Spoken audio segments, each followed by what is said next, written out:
Okay, സിമ്പിളാണ്. Actually മിക്കവാറും students അവർ study hub ചെയ്യുന്ന സമയത്ത് ഡൗട്ട് ചോദിക്കുന്ന ഒരു ഏരിയയാണ് ഈ ഒരു area. Effective annual rate of interest എന്ന് പറയും. Effective annual rate of interest അല്ലെങ്കിൽ effective annual interest rate, EAIR എന്ന് പറയും കേട്ടോ. EAIR എന്താണ് effective annual rate of interest എന്ന് പറഞ്ഞു കഴിഞ്ഞാൽ, ജസ്റ്റ് ആ ഒരു കാര്യം എന്ത് ചെയ്യാം പറയാം. സപ്പോസ് നമ്മൾ എന്ത് ചെയ്തു, ഒരു പൈസ നമ്മൾ ഒരാൾക്ക് കൊടുക്കുകയാണ്. ഓക്കെ, അല്ലെങ്കിൽ നമ്മൾ ഓക്കെ പൈസ കൊടുക്കുക, ഇൻവെസ്റ്റ് ചെയ്യുക. ഞാൻ പൈസ ഒരു $1000 ഇൻവെസ്റ്റ് ചെയ്തു. ഓക്കെ, ഞാൻ ഇൻവെസ്റ്റ് ചെയ്യുന്നത് 2% ഇൻട്രസ്റ്റ് റേറ്റിലാണ്, 2% ഇൻട്രസ്റ്റ് റേറ്റിലാണ് ഞാൻ ഇൻവെസ്റ്റ് ചെയ്യുന്നതെന്ന് വിചാരിക്കുക. ഓക്കെ, 2%, 2% ഇൻട്രസ്റ്റിലാണ് ഞാൻ ഇൻവെസ്റ്റ് ചെയ്യുന്നത്. പക്ഷേ 2% എന്ന് പറഞ്ഞാൽ മന്ത്ലി റേറ്റ് ആണ്, ഇയർലി അല്ല, മന്ത്ലി 2%. ഓക്കെ, അങ്ങനെയെങ്കിൽ ഇയർലി എനിക്ക് എത്ര പെർസെൻറ്റേജ് ഇൻട്രസ്റ്റ് കിട്ടും? മന്ത്ലി 2%, അപ്പോൾ ഒരു വർഷം എനിക്ക് എത്ര പെർസെൻറ്റേജ് ഇൻട്രസ്റ്റ് കിട്ടും എന്ന് ചോദിച്ചു കഴിഞ്ഞാൽ എല്ലാവരും പറയാം നേരെ എന്ത് ചെയ്യും, ഈ 2%നെ ഇൻറ്റു 12 ചെയ്യും. അപ്പോൾ ആൻസർ കിട്ടുക 24%, 24%. പക്ഷെ അത് തെറ്റാണ്. കാരണം മാസം 2% കിട്ടുമെങ്കിൽ ആ പൈസ മീൻസ് ആദ്യത്തെ മാസം 2% കിട്ടി, ആ പൈസ ഞാൻ എന്ത് ചെയ്തു, വീണ്ടും ഇൻവെസ്റ്റ് ചെയ്തു. അങ്ങനെ വീണ്ടും ഇൻവെസ്റ്റ് ചെയ്യുമ്പോൾ അതിന്റെയും കൂടി റിട്ടേൺസ് കിട്ടും. അപ്പോൾ എഫക്റ്റീവ്ലി ഒരു വർഷം എനിക്ക് കിട്ടുന്നത് 24% അല്ല, വേറെ റേറ്റ് ആണ്. അതായത് എഫക്റ്റീവ് ആനുവൽ ഇൻട്രസ്റ്റ് റേറ്റ് എന്ന് പറയുന്നത്. ഓക്കെ, എല്ലാ മാസവും ഇപ്പോൾ ഇതൊരു ടൈം ലൈൻ ആയിട്ട് എടുക്കുക, എല്ലാ മാസവും 2% വെച്ച് ഇങ്ങനെ കിട്ടുകയാണ്. അപ് ടു ഒരു എക്സാമ്പിൾ പറയട്ടെ, 2%ന്റെ അപ് ടു 12 മന്ത്സ്, 12 മാസം ഇങ്ങനെ കണ്ടിന്യൂസ്ലി 12 മന്ത്സ് ഇങ്ങനെ കണ്ടിന്യൂസ്ലി കിട്ടുകയാണെങ്കിൽ എനിക്ക് എഫക്റ്റീവ്ലി ഒരു വർഷം കിട്ടുന്നത് 24% അല്ല, 24% അല്ല. ഓക്കെ, അപ്പോൾ യഥാർത്ഥത്തിൽ ആക്ച്വലി എനിക്ക് എത്രയാണ് കിട്ടുന്നത്?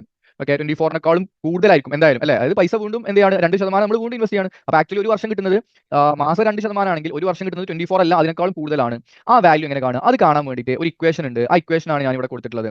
എന്താ ഇക്വേഷൻ? 1+R, അതായത് 1+ ക്യാപിറ്റൽ ആർ, ഇതാണ് എഫക്ട്. ഈ ആർ ആണ്, ക്യാപിറ്റൽ ആർ ആണ് ഒരു വർഷത്തെ എഫക്റ്റീവ്ലി ഒരു വർഷം വരുന്ന rate, equal to 1+R small letter R. Small letter R എന്ന് പറഞ്ഞാൽ നമ്മൾ ഇതേ പറഞ്ഞ ഒരു മന്ത്ലി റേറ്റ് ആണ് സ്മോൾ ലെറ്റർ ആർ എന്ന് പറയാം. റേസ് ടു n എന്ന് പറഞ്ഞാൽ നമ്പർ ഓഫ് പീരീഡ്, എത്ര ടൈം ഉണ്ട്. അപ്പോൾ ഞാൻ ഈ ഒരു ക്വസ്റ്റ്യൻ മാത്രം എന്ത് ചെയ്യാം, ഒന്ന് സോൾവ് ചെയ്യാം. ഓക്കെ, ഈ ഒരു ഏരിയ മാത്രം. ഓക്കെ, എങ്ങനെ ചെയ്യാൻ പറ്റുക? അതായത് മന്ത്ലി എനിക്ക് കിട്ടുന്നത് 2% ആണ്. ഓക്കെ, സോ ഞാൻ ക്യാപിറ്റൽ ആർ ആണ് കാണുന്നത്, അതായത് ഇയർലി എഫക്റ്റീവ്ലി എനിക്ക് എത്ര കിട്ടുന്നുണ്ട് എങ്ങനെ കാണാൻ പറ്റും? 1+R ഈക്വൽ ടു മന്ത്ലി കിട്ടുന്നത് 2% അല്ലേ, അപ്പോൾ 1+ സ്മോൾ ലെറ്റർ ആർ 2%, അതായത് 0.02. Okay, raise to the power 12 ചെയ്യാം. ഓക്കെ, എന്നിട്ട് ആറിന് വേണ്ടിയിട്ട് സോൾവ് ചെയ്ത് കഴിഞ്ഞാൽ ആൻസർ എത്ര വരിക? 1+0.02 റൈസ് ടു ദ പവർ 12. ഈ മൈനസ് അങ്ങോട്ട് പോകും. അപ്പോൾ ആറിന്റെ ആൻസർ വരിക, നിങ്ങൾ സോൾവ് ചെയ്ത് കഴിയുമ്പോൾ നിങ്ങൾക്ക് കിട്ടുക 26.82, 26.82%. ഓക്കെ, 26.82. അപ്പോൾ എഫക്റ്റീവ്ലി നമുക്ക് കിട്ടുന്നത് 24 അല്ല, അതിനേക്കാളും കൂടുതൽ കിട്ടുന്നുണ്ട്. എത്രയാ? 26.82% എന്ത് ചെയ്യുന്നുണ്ട്, എഫക്റ്റീവ്ലി ആനുവലി കിട്ടുന്നുണ്ട് കേട്ടോ. അതായത് മാസം 2% വീതം കിട്ടുകയാണെങ്കിൽ, എവറി മന്ത് 2% വീതം കിട്ടുകയാണെങ്കിൽ, എക്സാമ്പിൾ പറയാം, എല്ലാ മാസവും ഒരു നിശ്ചിത പെർസെൻറ്റേജ് വരെ കിട്ടുകയാണെങ്കിൽ എഫക്റ്റീവ്ലി ഒരു വർഷം കിട്ടുക എന്ന് പറഞ്ഞാൽ ഇൻറ്റു 12 ചെയ്യുന്നതല്ല, അതിനേക്കാളും കൂടുതൽ വരും. അപ്പോൾ നമ്മൾ എന്ത് ചെയ്യുക, ഈ ഇക്വേഷൻ വഴി സോൾവ് ചെയ്യുക. ഇവിടെ ക്യാപിറ്റൽ ലെറ്റർ ആർ ആണ് നമുക്ക് കാണേണ്ട എഫക്റ്റീവ് റേറ്റ് എന്ന് പറയുന്നത്. ഓക്കെ, അങ്ങനെയെങ്കിൽ ഒരു ക്വസ്റ്റ്യൻ നമുക്ക് എന്ത് ചെയ്യാം, ജസ്റ്റ് ഒന്ന് സോൾവ് ചെയ്ത് നോക്കാം. ഓക്കെ, ഇത് സ്റ്റഡി ഹബിലുള്ള ഒരു ക്വസ്റ്റ്യൻ ആണ്. സ്റ്റഡി ഹബിലുള്ള ക്വസ്റ്റ്യൻ ആണ്. ക്വസ്റ്റ്യൻ നമ്പർ ഓക്കെ, ഇവിടെ ഞാനൊരു PDF ഉണ്ടാക്കിയിട്ടുള്ളത്. സോ ഇതിന്റെ ക്വസ്റ്റ്യൻ നമ്പർ ഡിഫറൻസ് ഉണ്ടാവും. എന്തെങ്കിലും ക്വസ്റ്റ്യൻ നോക്കട്ടോ. Okay, effective annual rate of interest study ഹബിൽ എടുത്തിട്ടുള്ള സ്ക്രീൻഷോട്ട് ആണ്. സോ എന്താ ക്വസ്റ്റ്യൻ പറയുന്നത്? സാറ ബോറോസ്, അതായത് സാറ കടം വാങ്ങി $100 വാങ്ങിയത് at A cost of 2% compound per month. Okay, 2% ഇൻട്രസ്റ്റിലാണ് $100 വാങ്ങിയത്. അത് 2% ഒരു മാസം പറഞ്ഞത് കോമ്പൗണ്ട് ചെയ്ത് വരും. ഓക്കെ, സോ അവർ ചോദിച്ചിട്ടുള്ളത് how much principal plus interest, പ്രിൻസിപ്പളും ഇൻട്രസ്റ്റും കൂടി എത്ര പൈസയാണ് ഒരു വർഷം കഴിഞ്ഞാൽ സാറ ഓവ് ചെയ്യുക, അതായത് സാറ കൊടുക്കേണ്ടത്. സാറ $100 വാങ്ങി, $100 വാങ്ങി, മാസം 2% ഇൻട്രസ്റ്റ്.